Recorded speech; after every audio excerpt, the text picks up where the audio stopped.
धेरै वर्ष अगाडि एकजना सोझा व्यक्तिले सत्यनारायणको पूजा लाउने भएछन्। काम विशेषले उनका पुरोहित चाहिँ डुल्न जाने भएछन् र औरै पुरोहितलाई खटाएर पठाएको रहेछ। पूजा लाउने क्रममा सिद्धिन आँटेपछि पुरोहितले भएछन् पूजा दलनमा लगाएको रहेछ। लु भित्र भएसम्मको प्रसाद सबै रोटी तरुल फर्सी के छ ल्याऊ। बाहिर भएछन् सबै प्रसाद बाहिर ल्याएछन् र अनि भनेछन् भित्र छ कि छैन भन्दा छैन।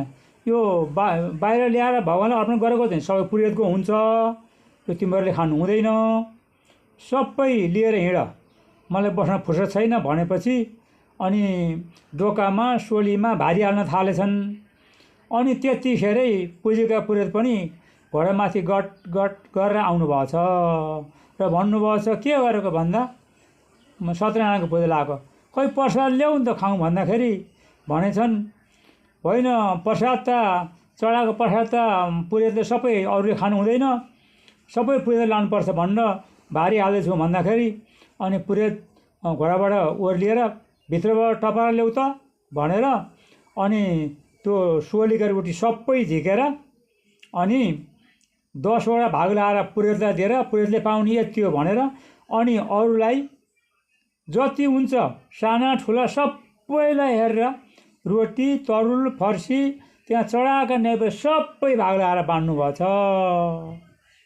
र अनि त्यो देखेर पूजा लाउने पुरोहित त लाजले भुतुक्क भएर पिछा फेर्न जान्नेले बाहिर निस्केर सुत्तै घर जानुभएछ। र अनि सबैले त्यहाँ भएकाले जे जति प्रसाद थियो सबै बाँडेर हाँसी खुसीले खाएछन्। र यो कथाले के जनाउँछ भनेदेखि हो सत्यनारायणलाई पूजामा चढाएको प्रसाद सबैले खानुपर्छ, पुरोहितले मात्रै भारी हालेर लाने होइन। यो राम्रो हुँदैन। अरूले चाहिँ के खानु त पुरोहित सबै पुरोहितले लगेपछि।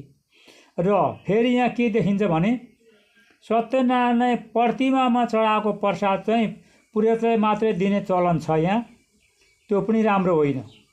सत्यनारायणलाई प्रतिमामा चढाएको प्रसाद चाहिँ महाप्रसाद भन्ने चाहिँ त्यो हो।